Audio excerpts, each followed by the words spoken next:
આજે તો ગામમાં 11મો સમૂહ લગ્ન હતા ને બોલાવી દીધી બાકા દીકી. જય શ્રી રામ, ગુડ મોર્નિંગ. હવારના આજ ફ્રેશ થઈ નીકળ્યો સીધો સમૂહ લગ્નમાં કામકાજ કરો. થોડીક વાર કામકાજ કર્યા પછી ગામમાં 3 જાન આવી હતી ને આપણે નીકળી જાય પેલા જાન જોવા. બધાએ ફૂલ ડિસ્કો કર્યો ને આપણને ખાલી જોઈને જ મજા આવી ગઈ. હાંધા થોડી પાંજરા વાળા હાંકળ નથી બાગ છૂટા પછી પાસેથી બીજી જાન નીકળીને હાવ કાગળિયાની બાકા ઝીકી બોલાવી દીધી. પછી ઘડીક વાર પછી આ ભાઈ પાછા ડીજી ઉપર ચડી જાય. હાંધા થોડી પાંજરા વાળા હાંકળ નથી બાગ છૂટા પછી બધી જાનું માંડવે વહી ગઈ ને આપણે નીકળી જાય જમણવાર તરફ.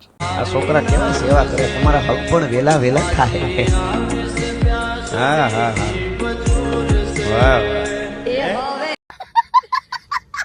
પછી કોઈને કહેતા નહીં આપણે ડાયલ દેવામાં હતા હો.